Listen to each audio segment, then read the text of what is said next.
राज्यातील शेतकऱ्यांच्या उत्पादनात आणि उत्पन्नात वाढ करण्यासाठी भांडवली गुंतवणुकीचा पर्याय समोर आलेला आहे। यासाठी पीक विम्यापोटी सरकारवर पडणारा बोजा कमी करून त्यातील उर्वरित रक्कम भांडवली गुंतवणुकीच्या रूपात शेतकऱ्यांसाठी वापरण्याचा पर्याय राज्य सरकार अवलंबणार आहे। भांडवली गुंतवणुकीसाठी नानाजी देशमुख कृषी संजीवनी योजनेच्या म्हणजेच पोखराच्या धर्तीवर नवीन योजना राज्यात आणली जाणार आहे।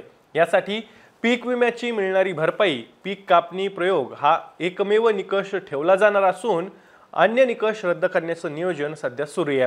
राज्यात नानाजी देशमुख कृषी संजीवनी योजनेत 12,000 गावांचा समावेश आहे, तर उर्वरित 32,000 गावातून या योजनेसाठी मागणी होते। मात्र कृषी विभागाला पुरेसा निधी दिला जात नसल्यानं या योजनेच्या विस्ताराला मर्यादा आहेत। शिवाय मुळात हवामान बदल आणि शेतकरी आत्महत्याग्रस्त जिल्ह्यांसाठी ही योजना राबवण्यासाठी जागतिक बँकेने मान्यता दिलेली आहे।